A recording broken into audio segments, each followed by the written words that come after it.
إن الله وملائكته يصلون على النبي يا أيها الذين آمنوا صلوا عليه وسلموا تسليما.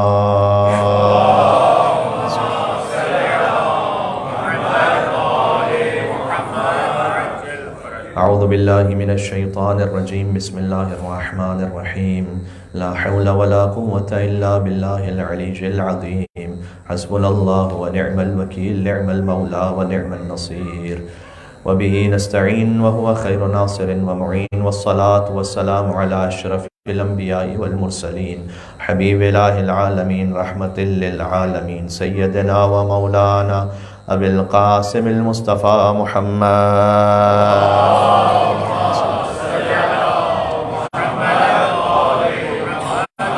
وعلى آله الطيبين الطاهرين المعصومين المظلومين المنتجبين المنتخبين الميامين، سيما بقية الله في الأرضين الذين أذهب الله عنهم الرجس وطهرهم تطهيرا.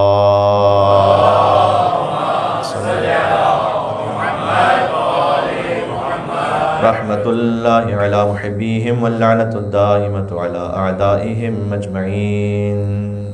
ایصال ثواب کے لیے دعا امام زمان علیہ السلام. بسم اللہ الرحمن الرحیم. اللہم کن لولی الحجت ابن الحسن صلواتک علیہ وعلا آبائہ فی هذه الساعة وفي كل ساعة وليا وحافظا وقائدا وناصرا ودليلا وعينا حتى تسكنه أرضك طوعا وتمتعه فيها طويلا.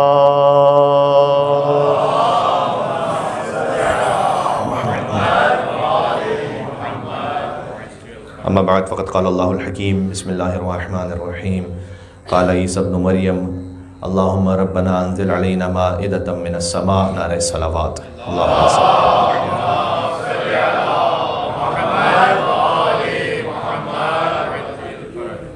شب شہادت باب الحوائج مولا کاظم علیہ السلام ہے.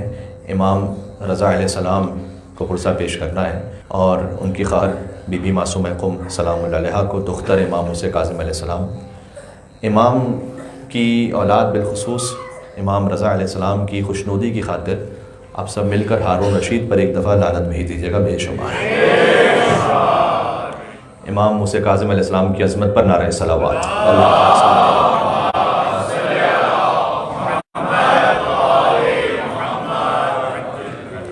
اگر آپ ہماری روایات کے متن میں دیکھیں تو آپ کو دو الفاظ کپلڈ بہت کامن ملیں گے.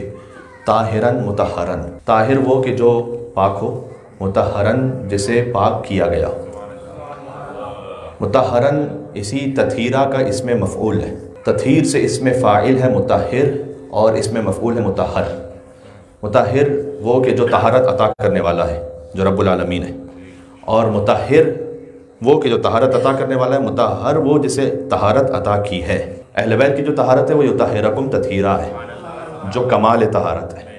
لیکن آپ کو روایات میں عام انسانوں کے لیے بھی طاہرن مطہرن کا لفظ ملے گا جو کچھ خصوصیات کو رکھتے ہوں. مثال کے طور پر فرمایا حضور مکرم نے کہ اگر کوئی چاہتا ہے کہ وہ پاک ہو اور مطہرن اور اللہ اسے طہارت عطا کرے، فل یلقہ زوجہ، اسے چاہیے کہ اپنی زوجہ سے ملاقات کرے. بہرحال یہ حدیث ہے، اور حدیث میں ان امام کی جن کی شہادت کی مجلس میں آپ تشریف فرما ہیں، ان کے بابا صادق آل محمد امام جعفر صادق علیہ السلام. اللہم صل علی محمد. انہوں نے اپنے آباء و اجداد سے اس حدیث کو بیان کیا کہ میں نے سنا محمد باقر علیہ السلام سے، انہوں نے سنا امام زین العابدین علیہ السلام سے، انہوں نے امام حسین علیہ السلام سے، امام حسن علیہ السلام، مولا علی علیہ السلام، اور رسول اللہ صلی اللہ علیہ وآلہ وسلم. در حقیقت یہ حدیث رسول اللہ سے مروی ہے. اس طرح سے ایک اور لفظ یہ ہے کہ جو چاہتا ہے کہ طاہر اور مطہر بنے، اسے چاہیے کہ اپنی عفت کو زوجہ سے حاصل کرے. یہ بات میں کیوں کہہ رہا ہوں آپ سے، اور کیوں آج کے مجلس میں نے اسے شروع کیا ہے.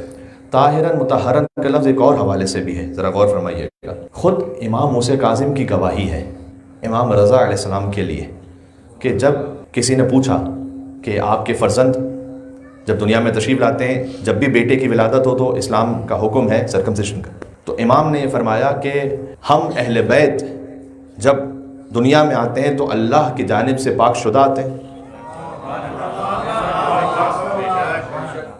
امام موسیٰ کاظم نے فرمایا اپنے بیٹے کے لیے کہ وہ طاہرن مطہرن ہیں، وہ خود بھی پاک ہیں اور اللہ نے انہیں طہارت عطا فرمائی ہے۔ اور غسل ولادت کا اہتمام، کیونکہ امام سے پوچھا گیا کہ پھر جب طاہر مطہر ہیں تو پھر اس غسل کا اہتمام کیوں ہوتا ہے، تو آپ کو جہاں کہیں ائمہ علیہ السلام کے ہاں غسل ولادت کی ترکیب ملے تو امام نے فرمایا کہ اس لیے ہے تاکہ سنت جاری و ساری رہے، اس لیے نہیں کہ انہیں پاک کیا جائے، اس لیے کہ سنت جاری و ساری رہے۔ بات واضح؟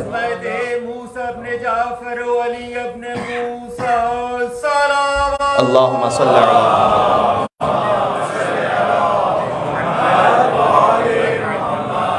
رقم مومنین اب کثرت سے آ رہے ہیں، آپ سے گزارش ہے کہ تھوڑا سا آگے تشریف لے آئیے گا تاکہ زیادہ سے زیادہ مومنین اسی فرش پر شامل حال ہو جائیں۔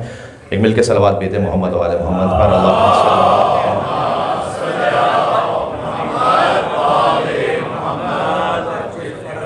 جزاک اللہ۔ چھوٹے چھوٹے بچے بیٹھے ہوئے ہیں، آج بھی اسکول ڈے تھا، کل بھی اسکول ڈے ہے، ان بچوں کی توفیقات میں اضافے کے لیے اور ان کے ماں باپ انشاءاللہ انہیں ولایت و برات کا عقیدہ کم حقہ منتقل کریں۔ ایک بلندر صلوات بھیجیں محمد و آل محمد۔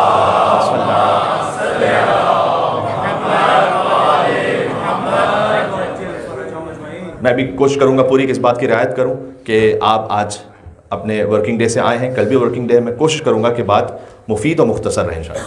طاہرن مطہرن کا لفظ میں نے کہا یہ ترکیب کپلڈ ہے روایات میں کثرت سے، اگر آپ اس کو سرچ کریں تو عام انسانوں کے لیے ملے گا، وہ مثالیں میں نے دے دی، ائمہ علیہ السلام کے لیے آپ کو ملے گا، امام رضا علیہ السلام کے لیے امام موسیٰ کاظم کی گواہی ہے کہ وہ طاہر بھی ہیں مطہر بھی ہیں۔ خود کسی نے خط لکھا تھا صادق آل محمد کو کہ کیا مولا علی نے رسول اللہ کو غسل دیا تھا غسل میت، اور اگر غسل میت دیا تھا تو رسول اللہ تو کمال طہارت پر ہے، تو پھر غسل میت کی ضرورت کیوں تھی؟ تو امام علیہ السلام اس خط کے جواب میں یہی لفظ استعمال کیا تھا کہ حضور طاہر بھی ہیں مطہر بھی ہیں۔ علی نے فقط غسل اس لیے دیا تھا سنت جاری رہے تاکہ، تو یہ طاہر اور مطہر کا لفظ سمجھ میں آ گیا آپ کو؟ کبھی یہ امام رضا کے لیے استعمال ہوتا ہے، کبھی رسول اللہ کے لیے استعمال ہوتا ہے۔ اب ذرا حدیث سن لیجیے گا، حضور نے فرمایا کہ اگر تم موسی کاظم کی محبت دل میں رکھو، یہ حضور کا فرمان سنا رہا ہوں آپ کو، اپنی اولاد کے لیے حضور نے فرمایا تھا، اگر تم میرے فرزند موسی کاظم کی محبت کو دل میں رکھو تو جب اللہ کے پاس پہنچو گے قیامت میں تو تم طاہر بھی ہوگے مطہر بھی ہوگے۔ اللہ اکبر۔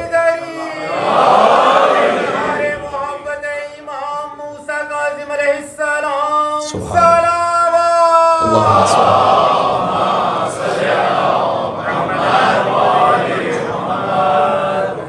آپ کو عظمت سمجھ میں آ رہی ہے کس مجلس اعظم میں آپ تشریف فرمائے یہاں پر؟ یہ مجلس انشاءاللہ میدان محشر میں گواہی دینے والی ہے کہ پروردگار تیرا یہ بندہ چونکہ موسیٰ بن جعفر کی محبت میں ان کی مجلس میں بیٹھا ہوا تھا لہٰذا یہ طاہر بھی ہے مطہر بھی ہے۔ لہٰذا امام موسیٰ کاظم علیہ السلام کا شیعہ وہ طاہرن مطہرن ہے اور خود امام موسیٰ کاظم یطہرکم تطہیرا ہے۔ اللہم صلی علی محمد و علی محمد۔ اور یہ کہوں تو بجا ہے کہ فخر عیسیٰ کی شہادت ہے۔ میں نے سورہ مائدہ سے ایک آیت پڑھی ہے، قال عیسیٰ ابن مریم، حضرت عیسیٰ ابن مریم نے کہا پروردگار اللہم ربنا انزل علینا مائدۃ من السماء۔ پورے قرآن میں جتنی دعائیں ہیں وہ آپ کو یا اللہم سے شروع ہو کے ملیں گی، اللہم مالک الملک تؤتی الملک من تشاء وتنزع الملک ممن تشاء وتعز من تشاء وتذل من تشاء بیدک الخیر انک علی کل شیء قدیر، یا اللہم سے شروع ہوں گی یا ربنا سے شروع ہوں گی، ربنا ظلمنا انفسنا وان لم تغفر لنا وترحمنا لنکونن من الخاسرین، یا رب سے شروع ہوں گی، ربنا ہے پلورل، رب ہے سنگولر، ربنا ہمارے رب، رب میرے رب، رب زدنی علما۔ فقط پورے قرآن میں ایک موقع ایسا ہے جہاں اللہم ربنا کپلڈ ہے، اللہم ربنا، اللہم یعنی اے میرے اللہ، ربنا اے ہمارے رب، یعنی حضرت عیسیٰ علیہ السلام ان کی قوم نے، اس تفصیل میں گیا تو پھر بہت طولانی ہو جائے گی گفتگو، ان کی قوم نے اتنا انہیں اذیت دی کہ کوئی معجزہ دکھلائیے، حضرت عیسیٰ علیہ السلام مردے کو زندہ کر رہے ہیں لیکن سکون نہیں مل رہا، چین نہیں مل رہا، کچھ دکھائیے، کچھ آسمان سے کچھ نازل ہو۔ تو حضرت عیسیٰ علیہ السلام چونکہ ان کی قوم نے اللہ سبحانہ و تعالیٰ کی عظمت کو سمجھے بغیر ریوڈلی یہ بات کہی تھی کہ اللہ کچھ بھیجتا نہیں، تمہارا اللہ بھیجتا کیوں نہیں آسمان سے کچھ، تو اب حضرت عیسیٰ اپنی قوم کی بات اللہ تک پہنچا رہے ہیں تو اس کو اتنا ٹون ڈاؤن کر رہے ہیں اور اتنا ادب احترام سے کہ 2 دفعہ کہہ رہے ہیں اللہم ربنا. وجہ یہ ہے اس کی اللہم ربنا انزل علینا مائدۃ من السماء، اے میرے اللہ اور اے رب تو اگر کچھ بھیج دے آسمان سے تکون لنا عیدا لاولنا ولآخرنا، تو یہ ہمارے اول کے لیے بھی عید ہو جائے گی، ہمارے آخر کے لیے بھی عید ہو جائے گی. موسیٰ بن حامان کی روایت ہے کہ رأیتو، میں نے خود دیکھا. امام موسیٰ کاظم علیہ السلام کے زندان مختلف تھے. کچھ امام کے زندان کی کیفیت وہ گزری ہے کہ جہاں دوسرے زندانی بھی امام کے ساتھ ہے. یہ جو 14 برس کی قید بھی ہے یہ مختلف وقفوں سے، پھر آخری جو 4 سال ہے یہ مسلسل قید میں. تو کچھ روایتیں آپ کو ملیں گی کہ امام موسیٰ کاظم علیہ السلام اپنے زندانیوں سے بات کر رہے ہیں، گفتگو کر رہے ہیں. تو موسیٰ بن حامان کی روایت ہے کہ رأیت موسیٰ بن جعفر علیہ السلام، میں نے موسیٰ کاظم علیہ السلام کو دیکھا فی حبس ہارون، ہارون کی قید میں تھے. تنزل علیہ مائدۃ من السماء، حضرت عیسیٰ علیہ السلام نے دعا کی تھی نا کہ پروردگار تو آسمان سے مائدہ دسترخوان نازل کر، تو موسیٰ بن جعفر کے لیے آسمان سے ایک دسترخوان نازل ہوا. دعا نہیں کی تھی، خود بخود نازل ہوا.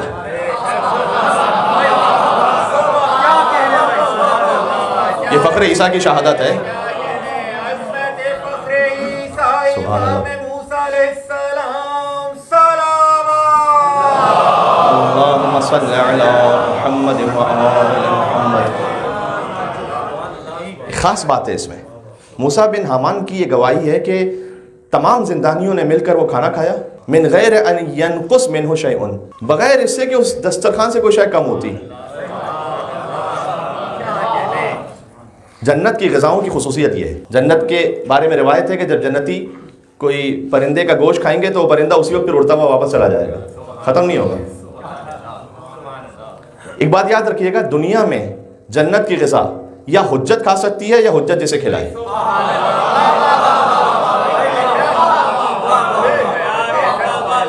اس لیے کہ اب تک معلوم نہیں ہے کہ وہ شخص جنتی ہے یا نہیں ہے. عام انسان تو یا تو حجت کھائے گی یا حجت جسے کھلا دے. حضرت عیسیٰ علیہ السلام کے لیے سورہ مائدہ ہی کی آیت پڑھو، قال المسیح ابن مریم، کہ مسیح ابن مریم، مل مسیح ابن مریم الا رسول، کہ مسیح ابن مریم وہ نہیں ہے مگر یہ کہ رسول. قد خلت من قبلہ الرسول، ان سے پہلے بھی رسول گزر چکے ہیں. امہ صدیقہ، ان کی ماں صدیقہ تھی. میں کاش وقت میرے پاس بچ سکے تو میں حضرت موسیٰ کاظم کی ماں کے بارے میں کچھ بیان کروں گا. کیا شان ہے کہ رسول اللہ جن کے خواب میں آ کر انہیں براہ راست مخاطب کرے، جن کا لقب لؤلؤا ہے. چلیں 2 جملے یہاں سن لیجیے. لؤلؤا، لؤلؤ والمرجان. لؤلؤ ہے مذکر، لؤلؤا ہے مؤنث. لؤلؤ جو امام حسن علیہ السلام کا لقب ہے نا، اس کا مؤنث ہے بی بی حمیدہ یا حمیدہ مصفہ، دونوں تلفظ ہے. امام موسیٰ کاظم کی والدہ. اور مصفہ لقب ہے جس کا تصفیہ اللہ نے کیا ہے. امام کی گواہی ہے کہ جناب حمیدہ مصفہ کے ساتھ ہمیشہ ملائکہ رہتے تھے جو انہیں شیطان رجیم کے شر سے بچاتے تھے. بی بی حمیدہ وہ بی بی ہیں کہ مدینہ کی عورتوں کو امام جعفر صادق السلام زوجہ ہیں ان کی، وہاں بھیجا کرتے تھے کہ جا کے مسائل اب شرعی وہاں سے معلوم کرو. جو انہوں نے جواب دیا وہی میرا جواب ہے. یوم الترویہ 8 ذی الحج کو ایک کاروان پہنچا، بچہ ساتھ میں تھا، حج کرنا ہے. اب حج کے وسائل ویسے ہی مشکل اور بچوں کے حج کے مسائل، تو وہ کیسے ہوگا؟ وہ بی بی حمیدہ نے بیان فرمایا. تو امام نے فرمایا کہ حمیدۃ فی الدنیا و محمودۃ فی الآخرہ، ان کا نام دنیا میں حمیدہ ہے، آخرت میں محمودہ ہے. حمیدہ وہ کہ جو اللہ کی حمد و ثنا کر رہی ہوں، محمودہ وہ کہ اللہ جس کی حمد و ثنا کر رہا ہے.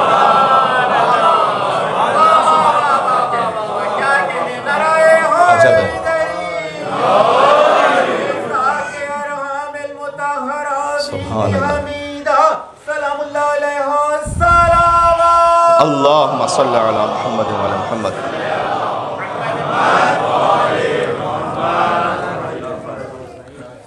تو امہ صدیقہ، حضرت عیسیٰ علیہ السلام کی والدہ صدیقہ تھیں.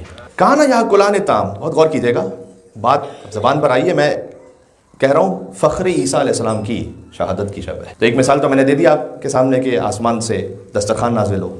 اور کانا یاکلان طعام سورہ مائدہ میں بڑی لطیف تعبیر ہے حضرت عیسیٰ کے لیے اور ان کی ماں کے لیے، کہ وہ دونوں کھانا کھاتے تھے. اب آپ سوال کیجیے گا کہ قرآن میں اس لفظ کی ضرورت کیا ہے؟ آپ میں سے کوئی ایسا ہے جو کھانا نہ کھاتا ہو؟ سبھی کھانا کھاتے ہیں. کوئی بندہ آپ کو ایسا ملا جو کھانا نہ کھاتا ہو؟ سبھی کھانا کھاتے ہیں. تو اللہ تعالیٰ کیوں کہہ رہا ہے کہ وہ دونوں کھانا کھاتے تھے؟ کیا چیز آپ کو بتلائی جا رہی ہے؟ اس لیے کہ ہوا یطعم ولا یطعم، اللہ وہ ہے کہ جو کھانا کھلاتا ہے ولا یطعم، لیکن کھانا کھاتا نہیں ہے. تو اگر بعد میں کوئی عیسیٰ کو خدا کہے،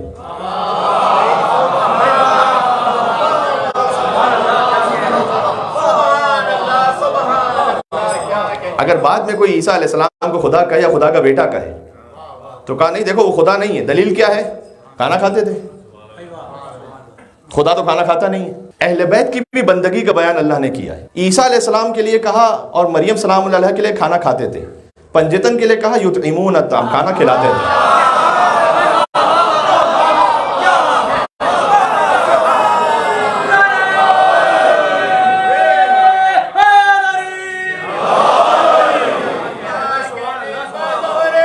آجا بھائی اللہ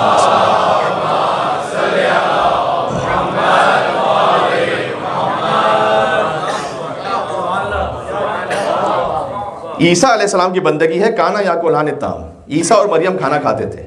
فاطمہ کے بچوں کی بندگی ہے وَيُطْعِمُونَ الطَّعَامَ عَلَىٰ حُبِّهِ مِسْكِينًا وَيَتِيمًا وَأَسِيرًا. یہ یتیم اور مسکین و اسیر کو کھانا کھلاتے ہیں. اب قرآن سے بات ہو رہی ہے، ابھی میں کوئی حدیث پہ نہیں گیا اس وقت. ابھی تو وہ امام موسیٰ کاظم علیہ السلام، آسمان سے مائدہ نازل ہوا، زندانیوں نے کھایا، اس میں سے کوئی شے کم نہیں ہوئی. یہ یاد رکھیے کہ میں اس پہ ایک مجلس پڑھ چکا ہوں کہ وہ امام کے جن کے زمانے میں سب سے زیادہ اکیڈمک اپوزیشن ہے وہ امام موسیٰ کاظم علیہ السلام ہے. فقہائے اربعہ جن کی طرف رجوع کرتے ہیں اہل سنت برادران، وہ سب کے سب ہیں امام موسیٰ کاظم کے زمانے میں. ذرا غور کیجیے گا، یہ ایک بہت امپورٹنٹ پوائنٹ ہے جو پیش کرنے لگا ہوں. جو مجلس میں پڑھ چکا ہوں اس کو دہراؤں گا نہیں، اس سے ایک اور نتیجہ لینا چاہتا ہوں. ایک مومن کیا مجلس تھی، اس میں تفصیل کو پڑھ چکا ہوں. امام موسیٰ کاظم علیہ السلام کا زمانہ امامت شروع کب ہو رہا ہے؟ 148 ہجری، کیونکہ امام جعفر صادق کی شہادت ہے 25 شوال 148 ہجری. وہاں سے زمانہ امامت شروع ہوتا ہے 183 ہجری تک. 35 سال کا زمانہ امامت ہے. 25 رجب المرجب امام کی شہادت 183 ہجری. امام ابو حنیفہ ان کی ولادت ہے 80 ہجری، وفات ہے 150 ہجری. امام ابو حنیفہ، امام کا لفظ میں نے اس لیے استعمال کیا کہ ہمارے تمام برادران سنت کے امام ہیں، تمام مسلمانوں کے امام ہیں اور میرے مولا کے غلام ہیں.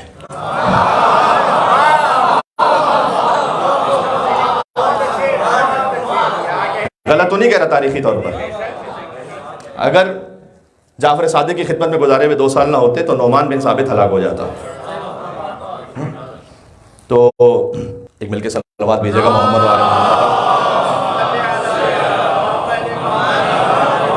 مجھے یاد آ گیا کچھ بزرگوں کے بارے میں جنہوں نے کہا تھا کہ نہ ہوتے علی تو میں ہلاک ہو جاتا، جو بو تو راب کے قدموں کی خاک ہو جاتا، قسم خدا کی وہی شخص پاک ہو جاتا. اور یہ بات کس نے کہی پوچھی ہے مورخ سے، میں نہیں بتلاؤں گا یہاں پر. یہ بات کس نے کہی پوچھی ہے مورخ سے، علی نہ ہوتے تو میں بھی ہلاک ہو جاتا. 150 ہجری میں ان کی وفات ہے. امام موسیٰ کاظم کا زمانہ امامت شروع ہو رہا ہے 148 ہجری. اس لیے ان کے امام سے مکالمات ہیں. والا مکالمہ کے امام بچپن کے عالم میں ایک جگہ نماز پڑھ رہے ہیں، آگے سے لوگ گزر رہے ہیں. آپ جانتے ہیں فقہ حنفی میں آگے سے گزرنا جائز نہیں نمازی کے. وہ گزرنے کا طریقہ کیا ہے وہ یوٹیوب پہ سرچ کر لیجئے گا. اتنا مزہ کا خیز ہے میں ممبر سے کہنا نہیں چاہتا. ساتھ میں آپ کو کیلا رکھنے کا طریقہ بھی پتہ چل جائے گا. تو مجمع بڑا باخبر ہے الحمدللہ، ہر چیز کہنے کی ضرورت نہیں ہوتی. اور بات تو وہ کی جائے کہ جو کوئی علمی ہو تو پھر علم کے ممبر سے جواب بھی دیا جائے.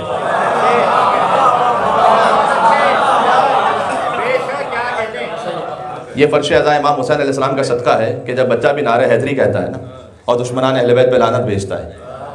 کیا شان ہے فرش عزا امام حسین کی کہ ہماری قوم کے بچوں سے ان کے بڑے بڑے ذلیل ہو جاتے ہیں.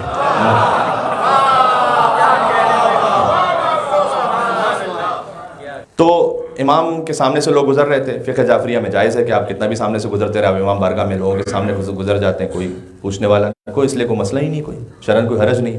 تو امام جعفر صادق سے شکایت کی گئی تھی امام موسیٰ کاظم کی کہ آپ کے بچے وہاں نماز پڑھے تھے جہاں سامنے سے لوگ گزر رہے تھے. تو امام نے کہا کہ میرے بچے سے پوچھو. تو قرآن صامت نے، قرآن ناطق نے قرآن صامت سے جواب دیا. سورہ قاف کی آیت پڑھی نحن اقرب الیہ من حبل الورید. اللہ نے قرآن میں کہا ہم شہ رگ حیات سے زیادہ قریب ہیں تمہارے. امام نے کہا اللہ میرے اتنا قریب ہے مجھ سے کہ کوئی کتنا ہی میرے سامنے سے گزرتا رہے میرے اور اللہ کے درمیان سے نہیں گزر سکتا.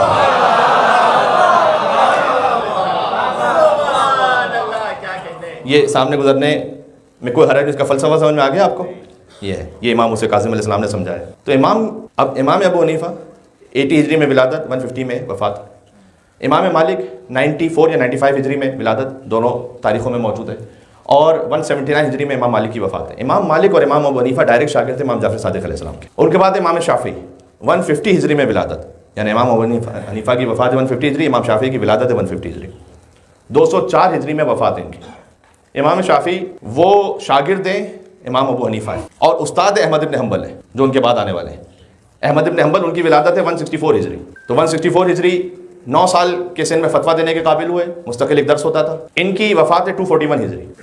تو یہ سب کے سب کے زمانے میں ہے، سخت ترین اکیڈمک اپوزیشن ہے. اب یہ قدرت کا اہتمام ہے، اور قدرت نے چاہا ہے موسیٰ کاظم علیہ السلام سے کہ آپ باطل فلسفیوں کا بھی جواب دیں گے. ہاں، فلسفے عقل سے کام لیتے ہیں. یونانی فلسفے کا ترجمہ ہو رہا ہے اس وقت عربی زبان میں امام موسیٰ کاظم کے زمانے میں. تو وہ کہتے ہیں کہ عقل یہ کہتی ہے کہ دنیا مادے سے بنی ہے، آپ کو کہ اللہ کے پاس جانے کی ضرورت ہی نہیں. اور امام علیہ السلام کہیں کہ العقل یصدق صادق علی اللہ ویکذب الکاذب علی اللہ.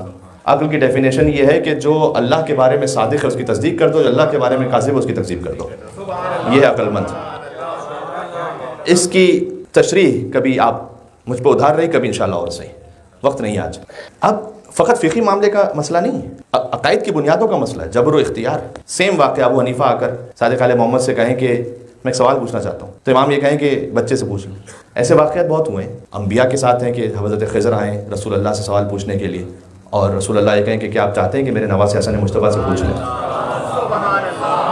اور حضرت خضر جب واپس جائیں تو یہ کہتے ہوئے جائیں کہ یا رسول اللہ میں ویسے ہی مطمئن ہوا جیسے آپ سے مطمئن ہوتا رہا، کوئی فرق نہیں تھا. تو پوچھا امام موسیٰ کاظم سے ان کے بچپن کے عالم میں امام ابو حنیفہ نے کہ یہ بتلائیے گا کہ گناہ جب ہوتا ہے تو یہ اللہ کرواتا ہے یا انسان کرتا ہے؟ اور آپ کہیں کہ انسان کرتا ہے تو اللہ کی طاقت کا، اللہ ہر شے پہ قادر ہے، اللہ نے قدرت عطا کی انسان کو. اور اگر اللہ کرواتا ہے تو پھر انسان کا کیا قصور ہے؟ طاقت تو اللہ نے دی.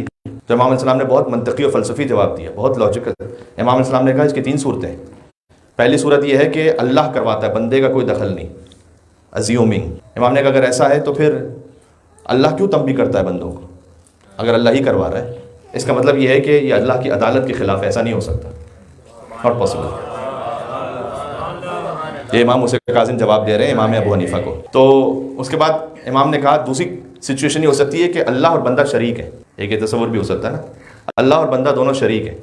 امام نے کہا کہ تب بھی بندے کو تنبیہ نہیں کی جا سکتی، اس لیے کہ خدا طاقتور شریک ہے. تو کمتر شریک کو پکڑ لیا جائے، طاقتور شریک کو چھوڑ دیا جائے، یہ نہیں ہو سکتا. تیسری صورت یہ رہتی ہے کہ اللہ عز و جل نے اپنے بندوں کو کفران اور شکران نعمت کا اختیار عطا فرمایا ہے. وہ اپنے اختیار سے کفران کرے تو تنبیہ ہے، اپنے اختیار سے شکران کرے تو جزا ہے. اور اگر وہ اپنے اختیار سے کفران نعمت کے راستے پہ چلا جائے تو پھر اللہ کا حق ہے یا معاف کر دے یا تنبیہ کرے، تب بھی اللہ کا حق باقی ہے. اس لیے کہ ان اللہ علی کل شیء قدیر، یہ ہے اللہ کی قدرت. بہت سارے فکری معاملات ہیں جو امام موسیٰ کاظم علیہ السلام کے زمانے میں اٹھ رہے ہیں. تو اس اکیڈمک اپوزیشن کا جواب امام موسیٰ کاظم علیہ السلام دے رہے ہیں. باطل صوفیہ کا جواب امام موسیٰ کاظم علیہ السلام دے رہے ہیں. اس پہ گفتگو کر چکا ہوں، لہٰذا تفصیل میں نہیں جاؤں گا. یہ سارے باطل صوفیہ فلسفی ان سب کو پروموٹ کر رہے ہیں بنی عباس آل محمد کے مقابلے میں. کیوں؟ اس لیے کہ بنی عباس خود جانتے ہیں کہ ہماری زندگی عیش و عشرت میں، مثلا ہم شراب پیتے ہیں، سب کو پتہ ہے، بے شمار لعنت ان پر. انہوں نے سوال بھی کیا تھا امام موسیٰ کاظم علیہ السلام ہی سے کیا تھا کہ شراب حرام ہے یا نہیں، قرآن میں کہاں ذکر ہے؟ اور میں آپ سے سناتا ہوں ابھی. تو اگر لوگ ہم سے زور زبردستی کی وجہ سے ہماری خلافت کو مان لیں یا کسی لالچ کی وجہ سے، شراب و کباب کی وجہ سے مان لیں، تو ایک کیٹیگری وہ ہے. لیکن ایک طبقہ سوسائٹی کا وہ ہے جو دل سے صحیح نہیں سمجھتا بنی عباس، تو وہ آل محمد کے دل سے احترام کرتا ہے، اس لیے کہ ان کی زندگی زاہدانہ ہے، یہ دنیا پرست نہیں ہے. تو انہوں نے صوفیوں کو پروموٹ کیا تاکہ اگر تمہیں زہد کی طرف جانا ہے نا تب بھی آل محمد کی طرف نہ جاؤ، اور ان صوفیوں کی طرف. اس میں سے کچھ حق تھے کچھ باطل تھے. یہ یاد رکھیے گا، چاہے وہ عرفان ہو چاہے وہ صوفیت ہو، جہاں آل محمد سے تعلق نہیں.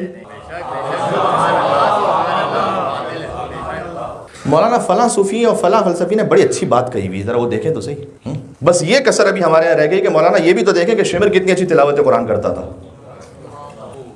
باقی بی بی زہرا کے قاتلوں کے کارنامے بھی آ گئے، یزید کے باپ کے کارنامے بھی آ گئے، لیکن یہ بھی اچھی باتیں تھیں ان میں۔ کراچی والے اس مثال کو اچھے سے سمجھیں گے، مجھے نہیں معلوم میڈیا میں ایسا ہے یا نہیں ہے، جا رہے ہیں کبھی کبھار کچرا کنڈی کا ڈھیر لگا ہوتا ہے، دیکھا آپ نے، بہت گندی بو آ رہی ہوتی، تو میں آپ سے کہوں کہ وہ روک کے دیکھیں، ایک بڑی اچھی سی چیز پڑی، وہ ذرا جا کے نکال کے لے کر آئیے گا وہاں سے۔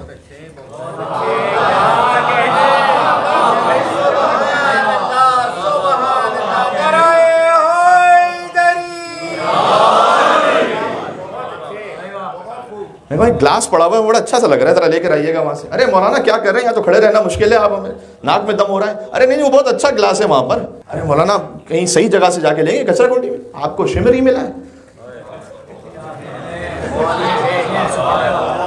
شمر سے اوپر نیچے کی مثالیں خود سیٹ کر لیجئے گا اپنے حساب سے۔ تو اب یہ صوفیہ ہیں، ان میں سے بعض حق ہیں بعض باطل ہیں۔ کہیں پر بھی کوئی بھی علم ہے، امام نے فرمایا ہے کہ کوئی اللہ کا علم ایسا نہیں جو ہم سے شروع نہ ہوتا اور ہم ہی پر ختم نہ ہوتا ہو۔ علم ہے آل محمد کے پاس، یہاں پر ہے، ٹھیک، جس کی صحیح انٹرپریٹیشن ہے فقہی مسائل میں فقہاء کرام سے، اور جب آپ عقائد کے باب میں آتے ہیں تو قرآن کی آیات اور احادیث صحیحہ، وہاں سے بات ہوگی۔ اس شاعر کا کلام محترم ہے کہ جو قرآن و حدیث سے مطابقت رکھتا ہے، اس خطیب کا کلام اہمیت رکھتا ہے کہ جو قرآن و حدیث سے آپ تک عظمت اہل بیت پہنچا رہا ہے، ہمیشہ ذہن میں رکھیے گا۔ اب امام علیہ السلام کے سامنے فقہاء اربعہ ہیں، کچھ صوفیہ ہیں، کچھ فلسفی ہیں، اور عباسی خلفاء ہیں۔ اب عباسی خلفاء، مہدی عباسی، نام بھی مہدی ہے۔ میں اس کی تفصیل ایک موقع پہ بتا چکا ہوں کہ یہ خلفاء بنی عباس اپنے نام ایسے کیوں رکھتے تھے۔ آپ کو بڑے اچھے اچھے نام ملیں گے کچھ اس میں، ہادی، مہدی، اس لیے کہ زمانے کو بتلانے کے لیے ایک چانس لیتے تھے کہ وہ مہدی ہم ہی ہیں جو آنے والے ہیں۔ نام مہدی رکھ کر ذہن میں رکھیے کہ وہ مہدی جس کا انتظار ہو رہا ہے وہ ہم ہیں۔ اور پھر جب یہ بات اتنی چل نہیں پاتی تھی، کراچی کی اسٹریٹ لینگویج میں کہوں کہ چورن بک نہیں پاتا تھا جب، تو پھر کوشش کرتے تھے کہ اپنی کسی بیٹی کو دیتے امام کے ازدواج میں تاکہ وہاں سے مہدی آ جائے۔ اب ہر تفصیل میں تو میں یہاں سے جا نہیں سکتا۔ اللہ کا بھی ارادہ ہے کہ جتنے بھی سیاسی نکاح ہوں گے وہ لاولد رہیں گے۔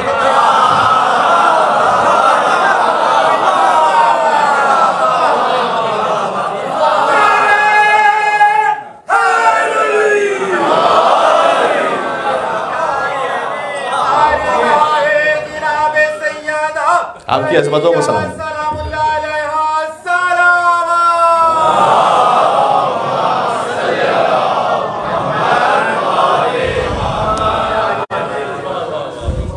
وقت میرے ہاتھ سے سلپ ہو رہا ہے بالکل، اور انشاءاللہ کمپنسیشن کر دیں گے کل رات کی مجلس میں، آپ اگر تشریف لائے تو وہاں گفتگو ہو جائے گی۔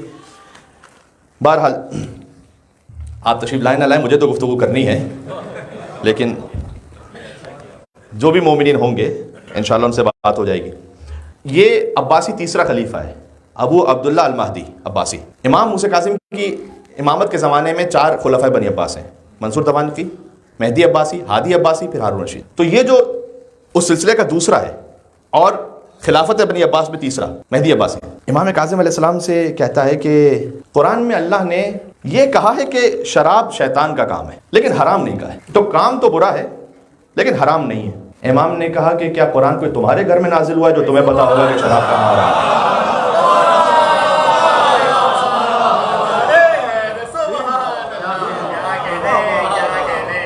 یہ اس وقت جتنے سیڈ انٹلیکچوئلز ہیں نا، یہ سارے جوان یوتھ سنیں، وہ ایک قرآن کی آیت پیش کر کے کہیں گے کہ برا ہے حرام تو نہیں ہے۔ ایسی بہت ساری چیزیں، حلال خدا کو حرام کرنا، حرام خدا کو حلال کرنا۔ مثال کے طور پر کزن میرجز کے پیچھے ایک بڑا پروپیگنڈا ہوتا ہے اور اس کو بہت برا پورٹرے کیا جاتا ہے۔ وہ ٹھیک ہے، ہر ایک کی اپنی چوائس ہے، اللہ تعالیٰ نے یہ واجب نہیں کیا کہ کزنز ہی میں شادی ہوگی، شادی کہیں پر بھی ہو سکتی ہے جو بھی اس کی شرائط ہیں، لیکن جب آپ یہاں سے سٹارٹ کرتے ہیں بات کو، ایک چھوٹا سا سٹیپ ہے یہ، کہتے ہیں کزن میرجز بند کر دیں، ختم، اس سے سوسائٹی کے لیے بہتر ہے، آگے ہیلتھ کے لیے بہتر ہے۔ یہ سٹیپ آپ نے اگر خلاف شریعت اٹھایا تو اس کا اینڈ یہ ہے کہ پھر کزنز آپس میں نامحرم ہے ہی نہیں، کیونکہ شادی نہیں ہو سکتی، پھر تو محرم ہے۔ 50 سال بعد یہ ہوگا کہ کزنز تو محرم ہے اسی لیے تو شادی نہیں ہو سکتی، نامحرم ہے ہی نہیں۔ اب خیر 50 سال پہلے بھی بہت سے لوگ کزنز کو محرم ہی سمجھ رہے ہیں اس وقت، لیکن کم از کم ان کے پاس ایتھیزم کا بہانہ تو نہیں ہے۔ اس نے کہا کہ شراب کو اللہ تعالیٰ نے کہا ہے، آیت پڑھتا ہوں آپ کے سامنے، یا ایھا الذین آمنوا انما الخمر والمیسر والانصاب والازلام رجس من عمل الشیطان، کہ شراب، جوا، بت پرستی اور فال کے تیر چلانا جوئے کی کیفیت ہوتی تھی. یہ سب شیطانی کام ہے. فاجتنبوہ یہ بھی اللہ نے کہا کہ آگے بچو, کہ حرام تو نہیں کہا. کچھ لوگ ڈر جاتے ہیں بھائی حرام کا لفظ لے کر آئیے. اچھا جن کے بزرگوں کے لیے قرآن کافی تھا انہیں قرآن میں شراب کی حرمت کی آیت نہیں مل رہی تھی.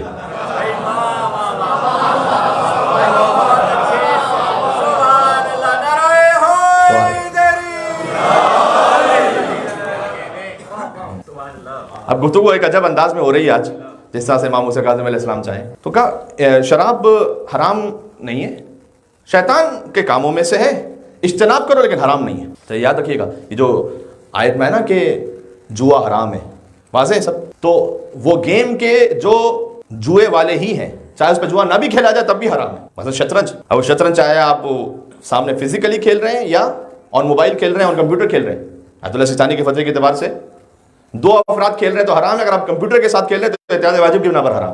مولانا کمپیوٹر کا کیا قصور ہے, اس کو بھی آپ نے لپیٹ دیا. اگر مولانا شرط کے بغیر کھیلا جائے تو شرط کے بغیر ہی کی بات ہو رہی ہے, شرط کے ساتھ تو کرکٹ بھی حرام ہے. حرام شرط کے ساتھ تو کرکٹ بھی حرام ہے, لوڈو بھی حرام ہے. لیکن شرط کے بغیر ہے, چونکہ اس کا تعلق ہی اصل میں جوئے سے ہے, بنایا اس لیے گیا تھا. اس طرح سے تاش کے پتے ہیں, اگر یہ علامت ہو جوئے کی تو حرام ہے, جو میرے خیال میں ہے اس سوسائٹی میں. بغیر شرط کے کھیلے تب بھی حرام ہے. صحیح. ذرا غور کیجیے گا, آیت ہے قرآن کی کہ شراب, جوا, فال کے تیر چلانا یہ شیطانی کام ہے.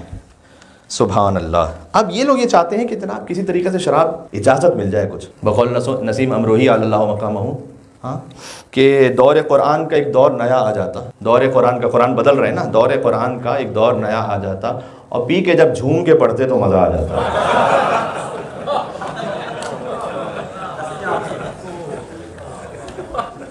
منصوبہ یہ ہے بالکل ایک صاحب کی طرح جنہوں نے نماز پڑھائی شراب کے نشے میں. تو آپ یہ نہ کہیے کہ یہ فرضی بات کوئی ہو رہی ہے. شراب کے نشے میں فجر کی نماز 2 کے بجائے 4 رکعت ہو سکتی ہے, اور جمعے کی نماز بدھ کے دن ہو سکتی ہے. تو کیا قرآن شراب کے ساتھ نہیں پڑھا جا سکتا؟ ان سے کیا بعید ہے؟ تو انہوں نے یہ کہا کہ امام علیہ السلام, سبحان اللہ, امام نے کہا کہ اللہ نے شراب کو حرام کہا ہے, قرآن نے حرام کہا ہے. کہ فضل رسول حرام کہا ہے. فرمایا قل انما حرم ربی الفواحش ما ظہر منها وما بطن, کہ اے رسول آپ کہہ دیجئے کہ یقیناً حرام کیا ہے میرے رب نے الفواحش, فحشا کو, ما ظہر منها وما بطن, چاہے وہ فحشا اوپنلی ہو یا سیکریٹ ہو. امام نے فرمایا کہ یہاں فحشا اوپنلی سے مراد علل اعلان نعوذ باللہ من ذلک زنا ہے. کامن ہو گیا دنیا میں, انشاءاللہ ہم سب محفوظ ہیں ایسی چیزوں کو دیکھنے سے, لیکن کامن ہے پوری دنیا میں, بلینز آف ڈالرز کی انڈسٹری ہے. علل اعلان, کھلے عام زنا, نعوذ باللہ من ذلک. اور ما بطن, چاہے وہ چھپ کے زنا ہو, اللہ نے حرام قرار دیا ہے. والاسم, اسم یہ نام والا اسم نہیں, الف سین میم والا نہیں, الف تھا 3 نقطے والا میم. اور اللہ نے گناہ کو حرام کہا, اسم کو. امام نے کہا اسم سے مراد شراب ہے. اب آپ تو سن لیں گے اسے, امام نے کہہ دیا اسم سے مراد شراب ہے تو ختم ہو گئی بات, لیکن وہ تو نہیں مانے گا نا. امام نے آیت پڑھی, اس کے بعد یہ فرمایا کہ سورہ بقرہ میں, یہ سورہ مائدہ کی آیت تھی, پھر فرمایا کہ سورہ اعراف میں اللہ سبحانہ وتعالیٰ نے فرمایا کہ یسألونک عن الخمر والمیسر, یہ سوال کرتے ہیں اے رسول آپ سے خمر, شراب کے بارے میں, والمیسر, اور جوئے کے بارے میں. قل فیہما اثم کبیر,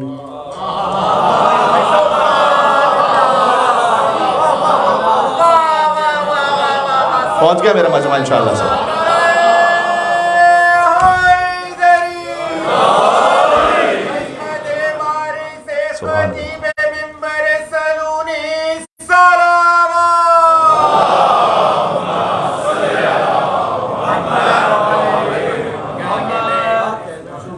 کہیے کہ شراب میں اسم کبیر ہے, اسم کبیر حرام ہے.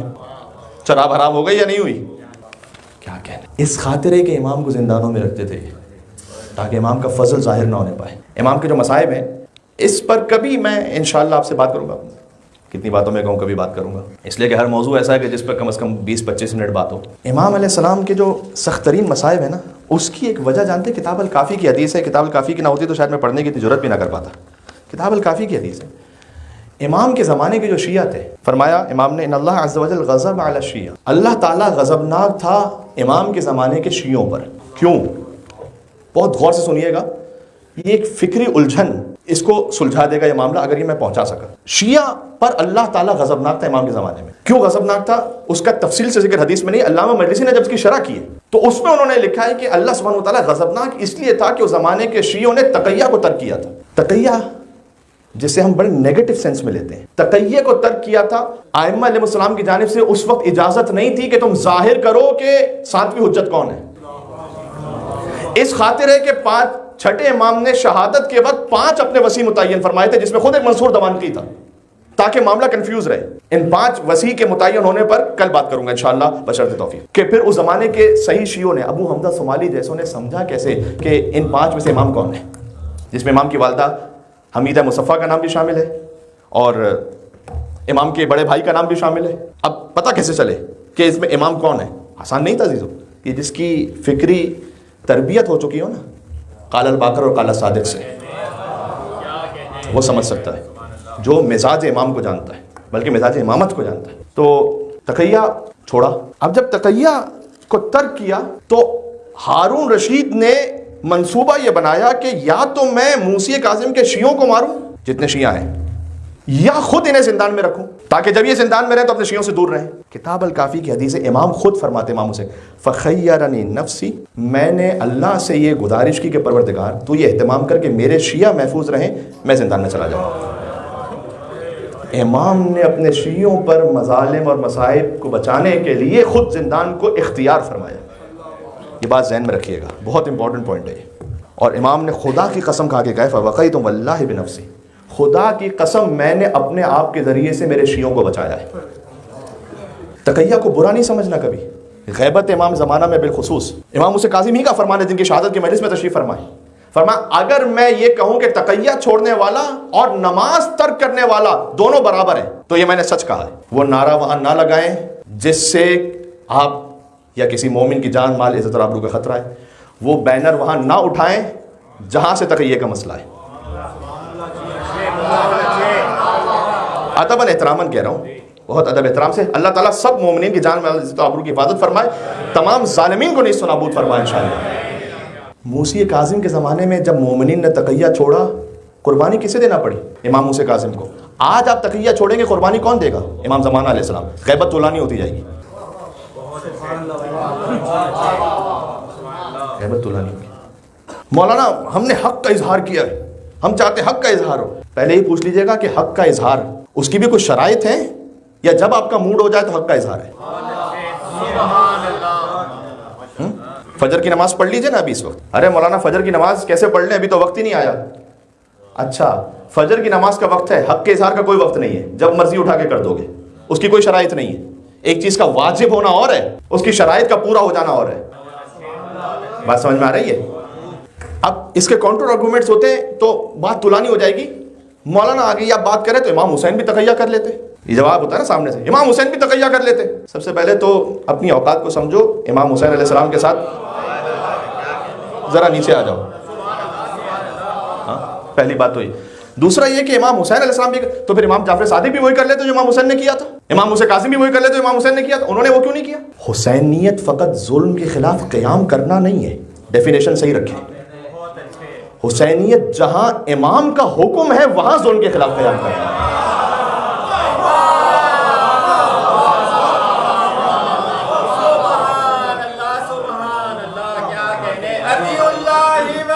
تسلیم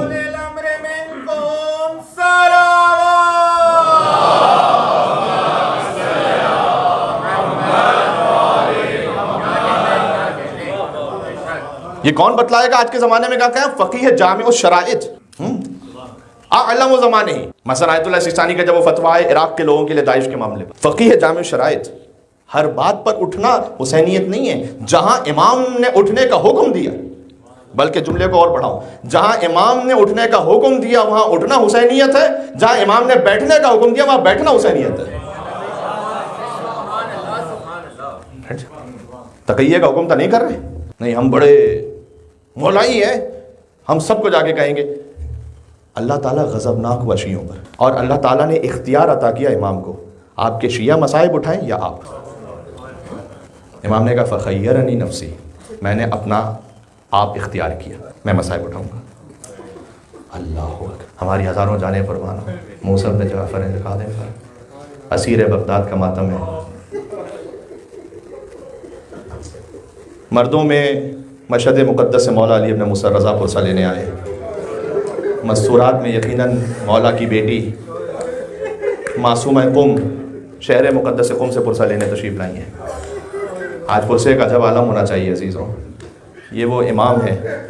میں مصائب میں یہ کہتا ہوں کہ کربلا کے بعد جو سخت ترین مصائب ہیں وہ امام موسیٰ کاظم علیہ السلام کے ہیں. کربلا کے بعد کا لفظ میں اس لیے کہہ رہا ہوں کہ خود امام نے فرمایا ہے لا یوم کا یوم کا یا ابا عبداللہ. ورنہ یقین جانو کچھ مصائب امام موسیٰ کاظم کے سلسلے میں ایسے ہیں جو کربلا میں بھی نہیں ہیں.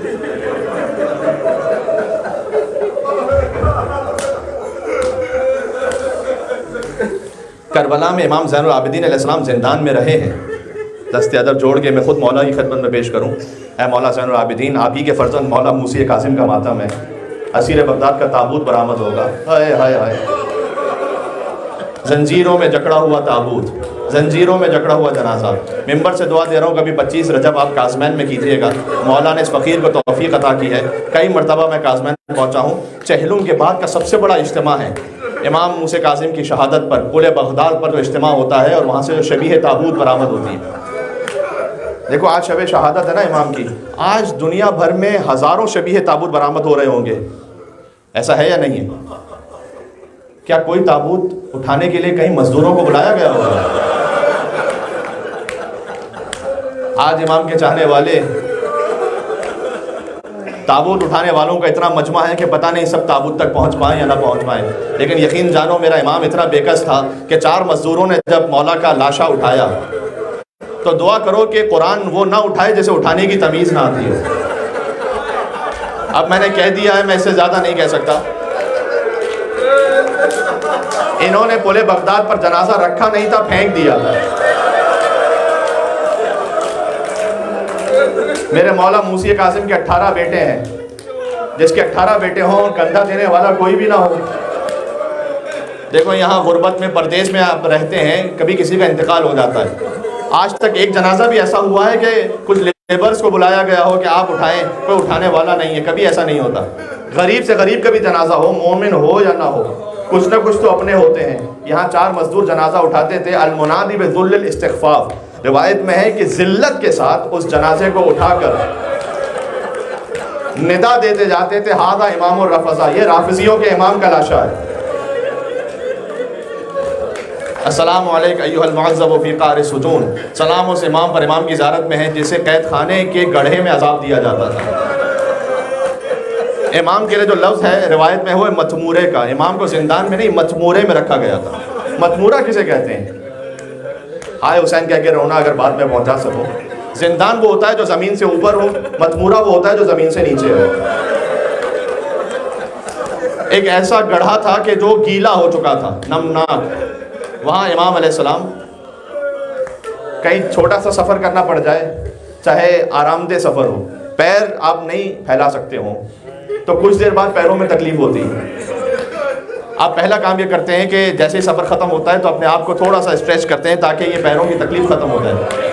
جس نے برسوں اس عالم میں گزارے ہوں کہ نہ پیر پھیلا سکتے ہوں نہ سر اٹھا سکتے ہوں، اس متمورے کے اوپر ایک بڑا سا پتھر رکھ دیا گیا تھا. نہ دن کا پتہ چلتا تھا نہ رات کا پتہ چلتا تھا. اور خدا کی قسم میں نے مناجات پڑھی ہے امام موسیٰ کاظم کی کہ امام اس زندان میں کہتے تھے کہ پروردگار میں تجھ سے دعا مانگتا تھا کہ تو مجھے تنہائی میں عبادت کی جگہ عطا فرما دے. تیرا شکر ہے تو نے میری دعا قبول فرما لی. مجھے تنہائی میں تجھ سے مناجات کا موقع نصیب فرما دیا. اس سے بڑی کیا مظلومیت ہوگی کہ امام کے جد رسول اللہ کے حرم سے انہیں گرفتار کیا گیا.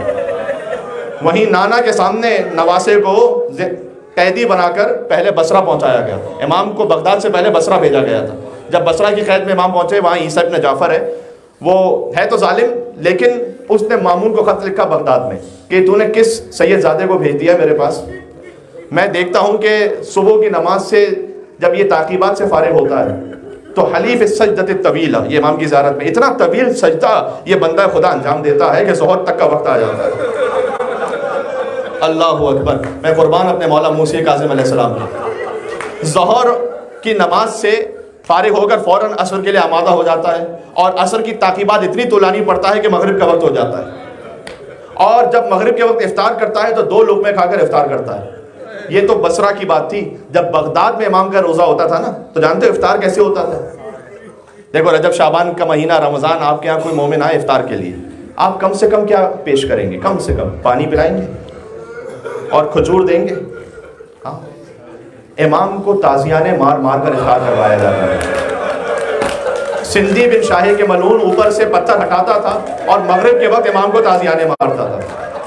میں نے ایک ذاکر سے سنا ہے کہ جو امام کا چھوٹا سا زندان تھا نا، اس کی طرف میخیں بھی موجود تھی، تو جب تازیانے برساتے تھے امام پر تو امام کبھی دائیں جھکتے تھے، کبھی بائیں جھکتے تھے، کبھی کوئی میخ امام کے جسم اثر پہ جاتی تھی۔ مولا شہادت بھی مبارک ہو اور سنت فاطمہ زہرا بھی مبارک ہو۔ دروازے کی میخ فاطمہ زہرا کے سینہ اثر پر میں، خدا کی قسم یہی حق ہے، موسیٰ ابن جعفر پر گریے کا یہی حق ہے۔ آج بیٹیاں آئی ہیں موسیٰ کاظم علیہ السلام کی، لیکن میں ہاتھوں کو جوڑ کے کہوں گا، آپ نے اپنے بابا کے پامال لاشے کو نہیں دیکھا تھا؟ سلام اس کربلا کی ایک بیٹی پر، ظالموں نے بیٹی کے سامنے باپ کے لاشے کا یہ حال کیا کہ سکینہ باپ کے لاشے کو پہچان نہ پائی تھی۔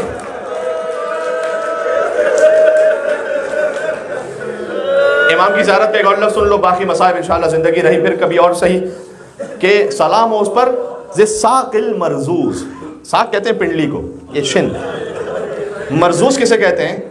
عربی سن لو تو خود ہی ترجمہ کافی ہے رونے کے لیے۔ اگر ہڈیوں کو اتنا توڑا جائے کہ چورا چورا ہو کر لغت میں لفظ ہے کہ نرم ہو جائیں، یعنی اتنا سلام ہو اس پر کہ جس کی ہڈیوں کو ایسے چورا گیا اور ایسے توڑا گیا۔ یا اللہ، یہ بالکل کربلا کی شبیہ مصائب ہے۔ نحن رززنا الصدر بعد الظہر، جو 10 ملعون حسین کے جنازے کو پیس رہے تھے نا، وہ کہتے تھے پہلے ہم پشت کر کے حسین کی پشت پر پیستے تھے، پھر حسین کے لاشے کو سیدھا کر کے حسین کے سینے کو پیستے تھے، ایک گھوڑا آتا تھا دوسرا گھوڑا جاتا تھا، لوہے کی سوئیں لگی ہوئی تھی۔ یہاں پر تم 1400 برس بعد رو رہے ہو، برداشت نہیں ہوتا۔ ایک بہن تھی کہ جو تلہ زینبیہ سے کہہ رہی تھی، نانا اپنے سینے پر حسین کو سلانے والے نانا، صلی علیہ ملائکۃ السماء، آپ پر آسمان کے ملائکہ نے نماز پڑھی تھی، وَهَذَا حُسَيْنٌ مُرَمَّلٌ بِالدِّمَاء، یہ آپ کا حسین ہے کہ جو خون میں غلطہ ہے، مقطع الاعضاء، جس کے اعضاء کٹ چکے ہیں۔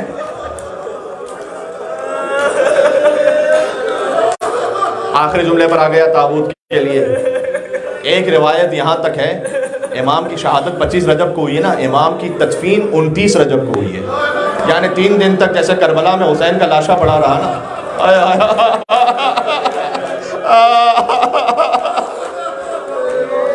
ویسے ہی موسیٰ ابن جعفر الکاظم کا لاشا، ان مزدوروں نے بغداد کے پل پر لاشا پھینکا تو سلیمان نے یہ دیکھ لیا اور اس نے آ کر کہا کہ آل رسول اور ان کے لاشے کی ایسی بے احترامی ہو یہ نہیں ہونے دوں گا۔ اس نے دوبارہ سے کفن دیا، بہترین کفن، تمام ائمہ میں جو سب سے زیادہ قیمتی کفن ملا ہے وہ امام موسیٰ کاظم کو، 2700 دینار کا۔ بعد میں اس نے کفن دیا اور امام کا لاشا جب مقبرہ قریش کی طرف، جہاں کاظمین ہے، وہاں چلا تو گل باران صلی اللہ علیہ وسلم،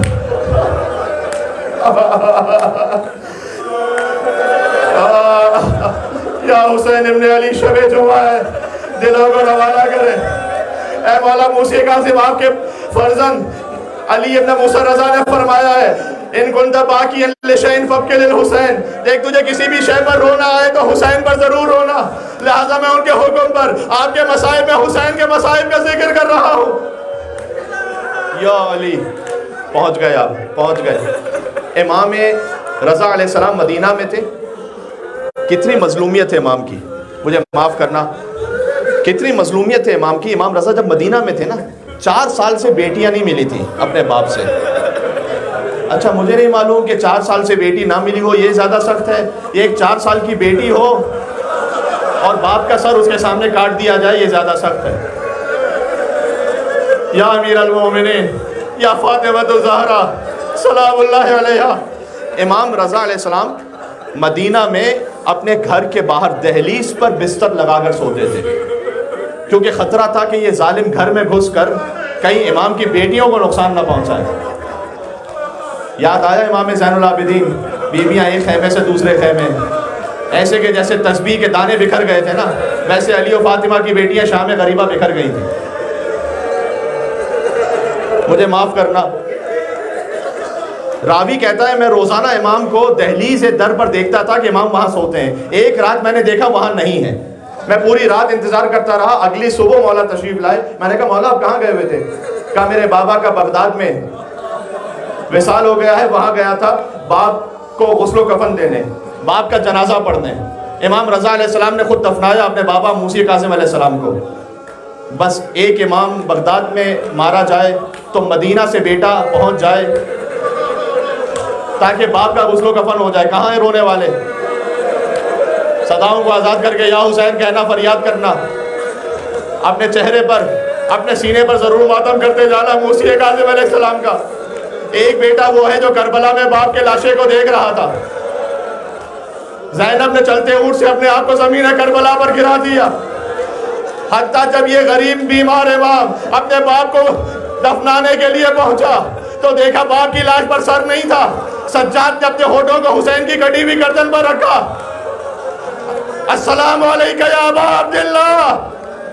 موسی قاسم کا تابوت آ رہا ہے، اپنے مقام سے کھڑے ہونا، زنجیروں میں جکڑا ہوا لاشا۔ امام کو زنجیروں ہی میں دفن کیا گیا، زنجیریں اتنی دھس چکی تھی۔ یا باب الہوائے، میں کہوں گا ہاں آنے دینا تابوت کو، میں کہوں گا اے بی بی معصومہ تم، جب آپ کو بابا کی شہادت کی خبر ملی کسی نے تماچے تو نہیں مارے آ کر؟